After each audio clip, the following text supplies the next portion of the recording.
Good evening, groovy citizens, and happy, satisfying Saturday. So, you guys, it is Saturday, and if you listen carefully, you can hear that it's starting to rain. So, let me tell you what I was doing. I was upstairs browsing through Instagram and laughed on the phone with my sister. Y'all forgive me for having my bra strap hanging out, but it is what it is. It's hot. You see the glistening. This is just from coming out the house, getting in the car. And it's not that far of a walk, but it's warm outside. It's 92 degrees. But I was in the house and I heard the thunder twice. The second time, the thunder spoke to me and said, Michelle, get your tail up and get outside, get this video done, and then get it back in the house. Because not only do I have to do this video, but I also have to record today's podcast. So I said, you know what? This is what we're going to do. So let's jump right on. Oh, before I jump into today's topic, let me just say this. I hope you all have been having a fantastic day. You know, my motto is I wake up every day, and after I thank God for waking me up, I say, Lord, today is going to be a great day no matter what. No matter what, it's going to be a great day. So I got my nails done. Bam. My nail tech picked out this pink for me. I love it, love it, love it. And what else? I attended a beautiful, oh my goodness, a beautiful homegoing service earlier today for our dear, sweet, beautiful Elder Diane Day. The service was just absolutely beautiful. Great turnout. When I tell you, this woman touched so many people. She's one of these people that just, you had to love her. You couldn't do anything else but love her. And she was the kind of person that she was always going to God on other people's behalves, not always asking for stuff for herself. Not that God didn't know what she stood in need of, but she was, even though she was sick and going through chemo and all this other good stuff, she was still going to God on behalf of other people. When I tell you that was a praying woman, oh, she was a praying woman. She knew the Lord. She knew the Lord. When you looked at her, you could see that God lived in her. Do you understand what I'm saying? She walked the walk just like she talked the talk. And so my prayers just go out to the Day family. I ask that God just continue to keep them, cover them, hold them, because there are going to be times where they're going to miss her, like we all will, and a tear or two will be shed. But they have so many great, beautiful, and wonderful memories of Elder Day that, it was just simply beautiful. All right, let me move on before I lose it again.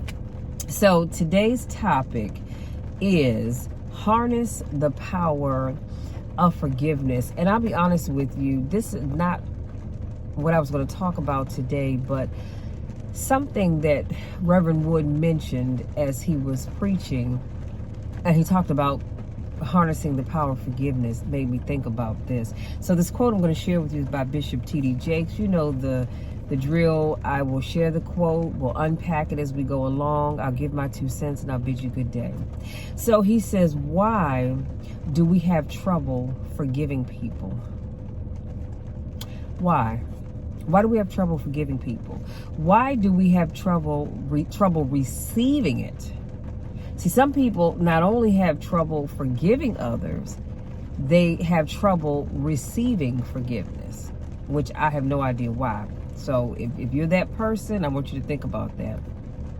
Why do we have trouble believing that God could forgive you, but not believing that he could forgive me? Forgiveness is a big, tall idea, and you have to be a big person to be able to do it. Little people cannot do it. They are too small. They're too petty. They're too sensitive. They're too easily offended. You have to be a big person to be able to embrace it. You didn't come here being unforgiving. It's not natural to be unforgiving. I'm going to say that again. It is not natural to be unforgiving. You do realize that, right? You can spank a child 1 minute and they're hugging you the next. You see, our children aren't unforgiving. Unforgiveness, come on somebody, is a learned behavior. And in the video, Bishop Jakes talked about how you have a family, let's say your dad, for whatever reason, things happen and he doesn't want to confront it. So instead of confronting it or dealing with it head on, he chooses to run off. So, excuse me, as you get older, whenever confrontation is brought your way, you're going to do what you've always seen your father do. You're going to run away and not deal with it. That's why I say forgiveness is a learned behavior. If you grow up in a house where you see people never forgiving each other for anything, what makes you think you're going to forgive? You're only doing what you've seen done as you were growing up. By not forgiving others, you think you are protecting yourself. Oh, but unforgiveness does not hurt your enemy, it hurts you. See, I had to learn that lesson, that if I sat back and I decided I wasn't going to forgive somebody, I wasn't hurting them.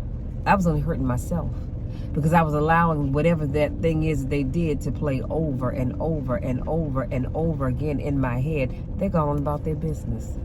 They don't care. They don't care how I feel. They're not checking for me. None of that. But I'm sitting up here mad. So think about that. For you to be unforgiving is like you drinking poison and waiting for him to die. If you don't learn how to forgive, you cannot live. I need to say that one more again, because somebody didn't hear me.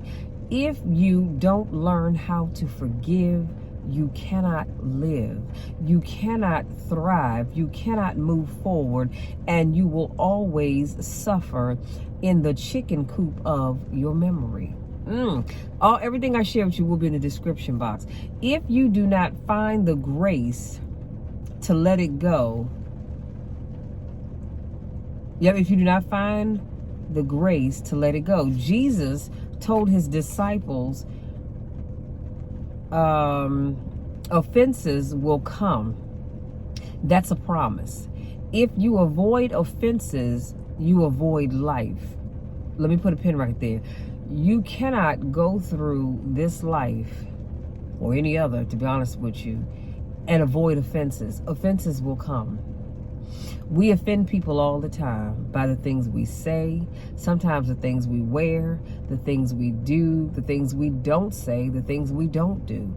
You're always going to be offended.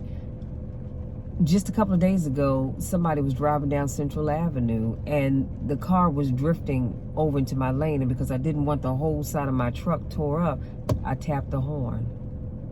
Now, instead of just saying thank you, you know what I got? Well, I won't do it, but I got the finger.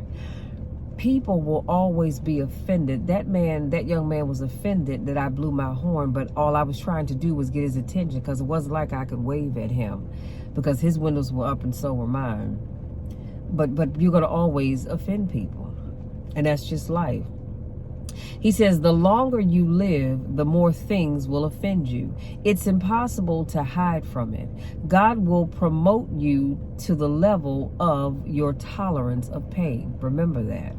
At the point you can't handle pain, you lose your promotion. Even Jesus tells us that we need to forgive 7 times 70. As soon as you get offended, throw it off. As soon as you notice he didn't say the next day or a few hours later, the next week, the next month, the next year, several years. He said, as soon as you get offended, throw that thing off. Don't let anything collect in you or build in you or corrode in you or become toxic in you. Regardless of what they did or who did it, it's not worth it to allow your history to abort your destiny. Come on, somebody. That'll preach you happy right there. It's not worth it to allow your history to abort your destiny. Whatever it is that you do, you have to be able to take it in and let it out.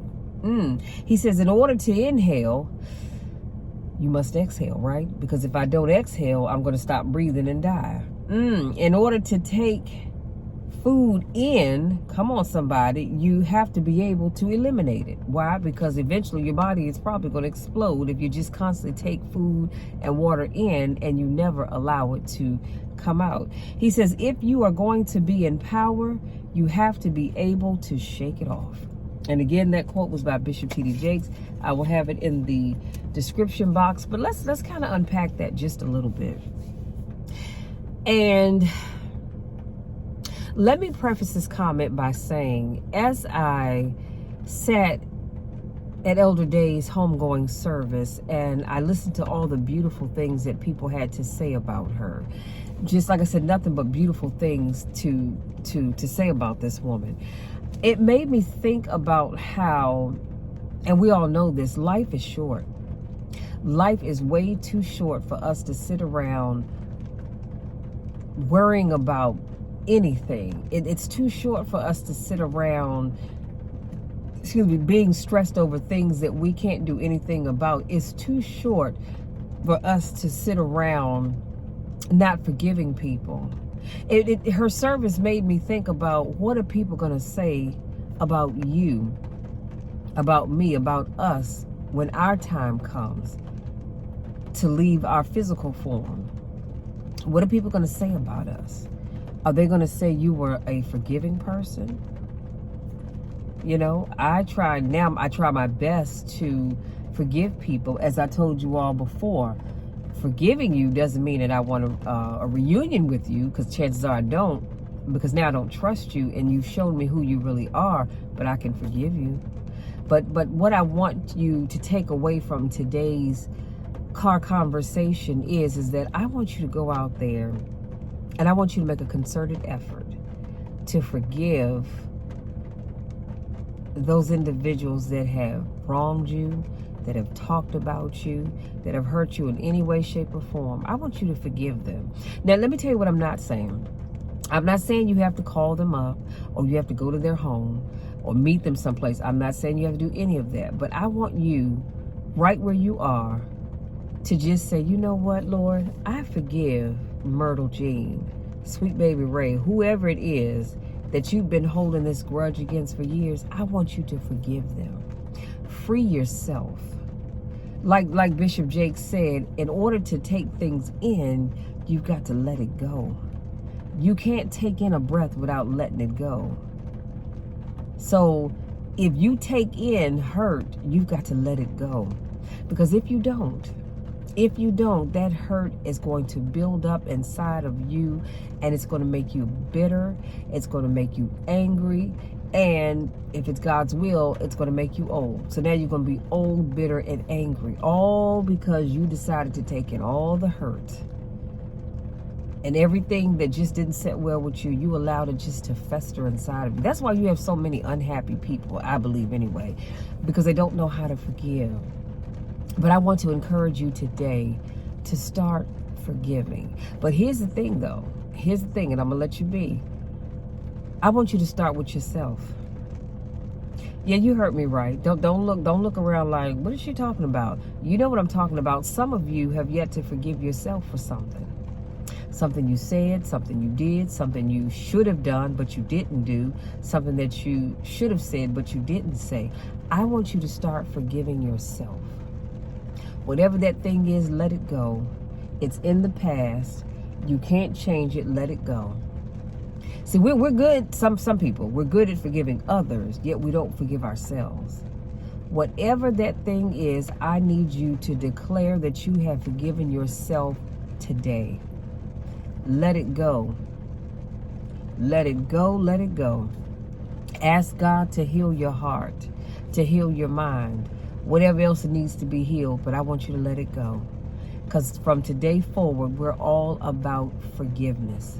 We are going to harness the power to forgive. You have it inside of you, just like I have it inside of me. You just have to start doing it. Again, starting today, I want you to forgive others, but most importantly, I want you to forgive yourself. Listen, that's my time, you guys. If you're new to watch my videos, I want to say welcome. Thank you so much for joining me. I do car conversations every Monday, Wednesday, Friday, and Saturday. If this is not your first rodeo, I want to say welcome back. Y'all know I miss you now. I don't get a chance to see you.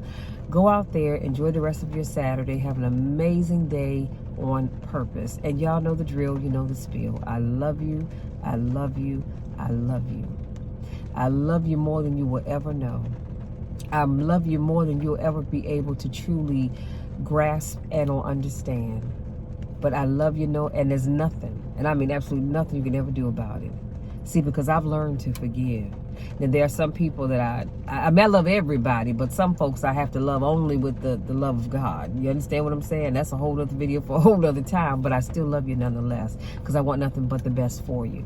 I want you to win, but I want you to also to start forgiving, starting with yourself. Listen, y'all, that's it. That's my time. And like I said, go out there, have a great rest of the weekend. Do so safely, and we'll talk again on Monday.